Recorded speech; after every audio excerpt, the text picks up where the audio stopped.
Em julho de 1987, no condado histórico de Kent, em uma área conhecida como Slade Green, na Inglaterra, o jovem Jason Andrews, de apenas 4 anos, estava comemorando seu aniversário em casa com a sua família, quando de repente um relâmpago cai nas proximidades, apesar do céu estar limpo. Neste momento, Jason começa a falar vários números, equações matemáticas e cálculos complexos.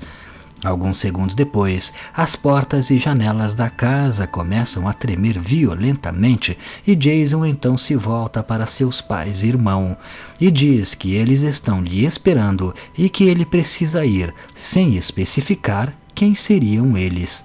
O garoto então começa a ir em direção a um aguaceiro que existia nas proximidades da casa e o pai de Jason agarra o filho e o impede. Jason resiste e luta para que seu pai lhe solte, e neste momento a casa estremece ainda mais, até que finalmente o tremor para e Jason parece acordar de algum tipo de estado de transe e volta ao normal. 8 anos depois, em 1995, já com 12 anos, Jason foi capaz de expressar o que havia lhe acontecido. Ele disse a seus pais que era constantemente abduzido por alienígenas à noite enquanto dormia em sua cama. Ele contou que primeiro surge uma luz, depois um alienígena mais alto surge nos pés da cama e outros menores aparecem em seguida e cercam o garoto. Jason conta que quando isso ocorre, ele fica paralisado, não consegue falar e nem se mover, apenas ver, ouvir e sentir. Ele também acrescenta que os seres se movem de maneira confusa e são extremamente rápidos. Em seguida, Jason é levado para uma sala que ele disse parecer com uma sala cirúrgica de um hospital, completamente branca e brilhante. Algumas vezes, a sala muda e é circular com um piso de metal. O local é sempre frio e o ser maior sempre o examina, mas ele diz não sentir nada, como se estivesse anestesiado. Jason imaginava que seus pais não iriam acreditar nele, mas pelo contrário, eles acreditaram, e sua mãe inclusive passou a estudar o assunto ufológico e tudo o que envolvia os traumas que seu filho sofria e escreveu um livro chamado Abducted: The True Tale of Alien Abduction. O livro foi publicado em 1999 e conta várias situações estranhas que ocorreram com a família, principalmente com Jason. Neste caso, temos uma tentativa de abdução cercada de fenômenos estranhos. A cena que é contada pelos pais de Jason é digna de um filme de ficção científica. Um garoto de 4 anos, que segundo os pais tinha dificuldades até mesmo para contar até 10, de repente começa a falar vários números e cálculos complexos com bastante desenvoltura, seguido de um estado de transe que o leva para fora de casa. É um destino que não há como saber. Somado a isso, tremores na casa parecem estar associados ao estado de transe do garoto. Nenhum OVNI ou alienígena, a princípio, é descrito neste relato. Quando o garoto já tem mais idade para conseguir entender e expressar o que lhe havia acontecido, ele fala que é abduzido com bastante frequência. Abduções frequentes são raras na ufologia, mesmo assim, já ocorreram antes. Porém, o que mais intriga seria o fato de Jason ter iniciado esse processo de contato com alienígenas tão jovem. Vale ressaltar que todo o relato é extremamente fantástico e tem muitos aspectos que fogem daquilo que é relatado na maioria dos casos ufológicos e se aproximam bastante de uma ficção. Apesar disso, não é possível dizer com certeza que eles estão mentindo, porém, da mesma forma, não há evidências de que a experiência ufológica da família tenha sido de fato real.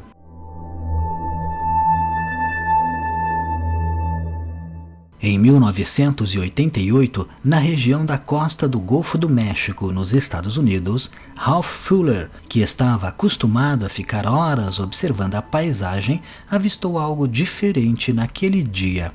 Ele identificou um objeto luminoso estranho pairando sobre o Oceano Atlântico.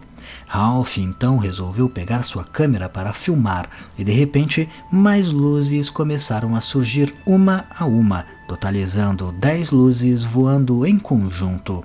Ralph não sabe dizer se as luzes eram de um único objeto, mas mesmo que fossem individuais, pareciam de alguma forma ligadas entre elas. Outro detalhe que chamou a atenção de Ralph é que não havia som. Ele era acostumado a ver aviões, barcos e todo tipo de coisa que passava por ali. Então ele sabia que se fosse algo humano, ele teria ouvido algum som, mas neste caso, os OVNIs estavam completamente silenciosos. Na internet eu consegui uma foto dos objetos capturados por Ralph, mas não consegui encontrar o vídeo original. Neste caso, temos uma filmagem do tipo de OVNI mais comumente capturado em vídeos e fotos. Esse tipo de formação de luzes aparece com bastante frequência em registros de imagem de fenômenos ufológicos, e no caso da única imagem que eu consegui do vídeo da testemunha, parece tratar-se de um único objeto. Apesar de não ser possível ver o seu contorno, a testemunha afirma que as luzes pareciam ligadas umas às outras, o que pode significar que as luzes voavam de um lado para o outro juntas, sem mudar de posição e fazendo exatamente o mesmo movimento, o que evidencia que todas as luzes possivelmente faziam parte de uma mesma nave.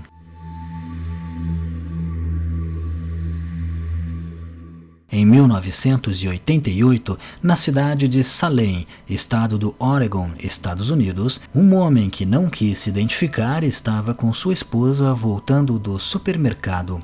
O céu estava claro e a noite era estrelada.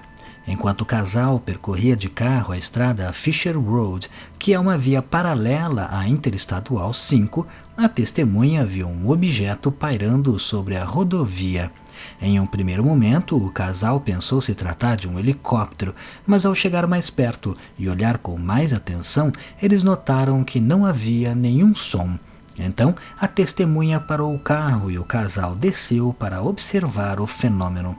O objeto estava a cerca de 60 metros do veículo, possuía um formato estranho que as testemunhas a princípio não conseguiram identificar, mas que era diferente de qualquer aeronave que eles conheciam. Em torno do objeto haviam várias luzes e a estranheza do que eles estavam vendo fez com que a curiosidade rapidamente se tornasse apreensão. Então, ambos voltaram para o carro e seguiram seu caminho para casa, pegando a estrada à esquerda. Quando chegaram, estacionaram o veículo e, ao sair do carro, viram que o objeto estava acima deles, pairando sob suas cabeças. O objeto estava a cerca de 21 metros de altitude. Desta vez era possível ver seu formato, que era triangular, com cerca de 9 metros de largura. A nave não estava iluminada e apenas era visível devido a pequenas luzes fracas em formato esférico que delineavam sua forma, além de um zumbido muito fraco, quase imperceptível, que era emitido pelo objeto. Assustados, o casal entrou correndo para seu apartamento e, quando entraram, saíram direto para a sacada e puderam observar o objeto se afastando e indo embora. A nave começou acelerando de forma muito lenta e gradualmente foi ganhando velocidade até desaparecer no horizonte. As testemunhas acreditam que os ocupantes da nave provavelmente notaram que o casal parou para observá-los e seguiram seu carro até sua casa para também observá-los. Neste caso, temos um incidente de avistamento de um OVNI triangular na estrada, e o que mais chama atenção é que o objeto não possuía luzes fortes e chamativas, e isso é uma característica que já foi relatada em outros incidentes ufológicos envolvendo naves triangulares. As testemunhas contaram também que não tiveram perda de tempo, o que significa que não foram abduzidos. Aparentemente, os ocupantes da nave, que eram provavelmente alienígenas, estavam apenas observando. O fato de a nave não fazer nenhum som e de ter perseguido as testemunhas até a sua casa faz com que seja pouco provável que trata-se de outra coisa que não uma nave extraterrestre, pois, se considerarmos este um avistamento de uma nave humana, talvez um projeto secreto dos Estados Unidos, então por que um soldado treinado iria perseguir um casal aleatório na rua? E pior, ficar ainda pairando sobre eles? Se o projeto é secreto, obviamente que ele não iria querer ser visto e nem querer assustar cidadãos aleatórios para chamar a atenção para si. A explicação para a nave, caso ela fosse humana, estar no meio da estrada pode até existir. Poderíamos supor que houve um problema ou que estava apenas ajustando alguma coisa e precisaram parar ali mesmo. Mas perseguir civis aleatórios é o tipo de comportamento que não se espera de um projeto sério e secreto de uma nave norte-americana. Por isso, é mais provável que seja de fato alienígenas. Isso considerando que o relato seja verdadeiro e um incidente real. Mas e você? O que acha? Não deixe de comentar. Se gostou, clique em gostei. Não esqueça de se inscrever no canal, vire membro se puder, clicando em Seja Membro e me siga lá no Instagram.